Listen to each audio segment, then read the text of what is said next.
from this parasite that bleeds Africa, that bleeds the world, that bleeds Afghanistan, that bleeds the people of Yemen who are dying by the thousands even as we have this discussion.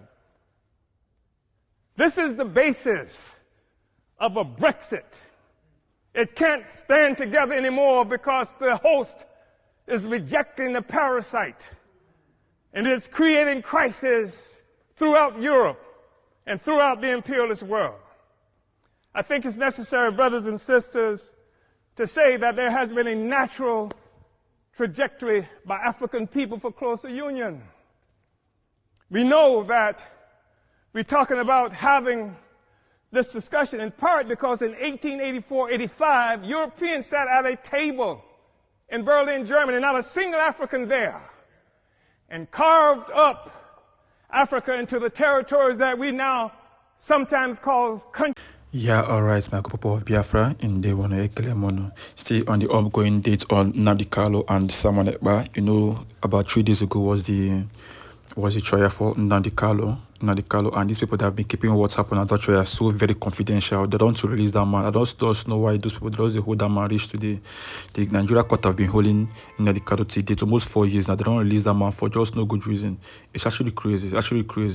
Yeah, though the judges came out to the lawyers came out to say some things about what happened. Though I posted it in my last video, you can go and check it out. But I also have an important video that I want you guys to listen to. For this video is for everybody. Even though you are Nigeria, you are Biafra, this video is for you because this man stated a lot of things on how Nigeria is being formed and now how all these democracy they work.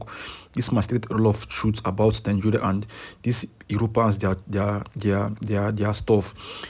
Is actually crazy on how these people they just colonize us and still yet this is the question I'm still asking myself and I'm still asking people till date. Since these Europeans they brought in this democracy, they came in to colonize Africa as they claim, why in BC none of this Africa country, not even one, is well developed and well civilized like them.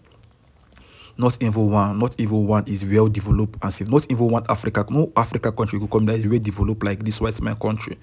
But instead they brought in democracy into here and it doesn't make us just kill ourselves. Africa, we are just killing ourselves for no good reason. We are just killing ourselves for just no good reason. They call Africa the most poorest continent. We say these people, the Europeans that have been living on Africa, should be say since this Burkina Faso chased out the France government out of their country. France have been recording a lot of downfall in the economy. As made they talk now, the economy is almost 50% down right now because all the money they claim that they have, all the sources they claim that they have is being made from Burkina Faso, the gold that they mine from Burkina Faso. As I'm talking to you, even Nigeria, if I tell you the amount of money they come from Nigeria every day from our crude oil, only our crude oil, and I never talk about other resources we did hit it. We know them will come out, but the crude oil that is well known. See Saudi Arabia now. Saudi Arabia have oil. I be at Dubai have oil, but the oil itself is not half quarter of the oil that Nigeria have. But you see, as those people their country there, but these people they bring democracy, this the same democracy to Africa. They make us they kill ourselves for years. Everybody does they kill ourselves. We forget say we come this life to come and live and enjoy and go because everybody must die. Africans were just here packing money, packing paper for no good reason, killing themselves for no good reason. The white men go there, they enjoy themselves, be living long, enjoying, making everywhere good for them. Even this the same thing as I'm talking about the Libya. This woman with the rule Libya now. This woman now come out, she talk the same thing that I'm talking. Ask the same question that I'm asking. When we see no Africa country is well developed, the current president of Libya, the woman, because I know that woman they rule Libya now, been a Libanian. This woman asked the same question. When we see no of Africa country is well civilized and well developed like these people that country, this white man that country, this European that country that came to civilize us, but they claim say we poor, but still everything we then get is from Africa. It's actually crazy. Though just listen to what this man said because this man said a lot of things. In fact, now by saying that he himself fully colonized them because he said a lot of things, a lot of truth that we say. I will call it shake my head. So you should listen to this video and tell me what you think in the comment section because I'll be right back. Countries and illogically referred to as nations. Africans didn't do that. It was Europe that did that. It was Europe and imperialism that required Africa to be divided so that the resources of Africa, both human and material, we know it's true. We saw 100 years or so ago Marcus Garvey organized the Universal Negro Improvement Association and African Communities Leagues that stretched across the globe. More than 11 million African people everywhere were connected to this. Africa for Africans, at home and abroad. That was the cry. Not Africans for Nigerians that didn't even exist until the British created it in 1915.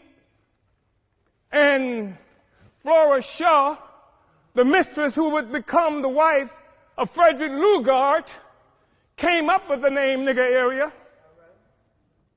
Not this false national consciousness that has been imposed on Africans around the world.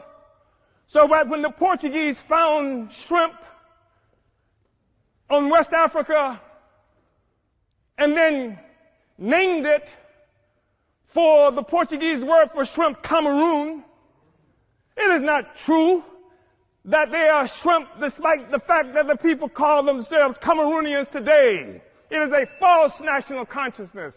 The false national consciousness that created the American Negro, that created the Black Brit, and the Afro-Swede. We are one Africa, one nation, and we must have closer union. But in order for that to happen, it has to be a revolutionary union. The Organization of African Union, created on May 25th, 1963 in Addis Ababa, Ethiopia, was part of an effort to circumvent efforts by Kwame Nkrumah to build a single union of African states. And instead, we come up with an Organization of African Union that codified the colonial borders that were created by Europe in 1884 and 85. We have to be able to break out of this, but it's going to take revolution in order to do this. African revolution in order to do this. African revolution that will destroy imperialism and the world economy that's responsible for the growing immiseration of the masses of people around the world. Uhuru.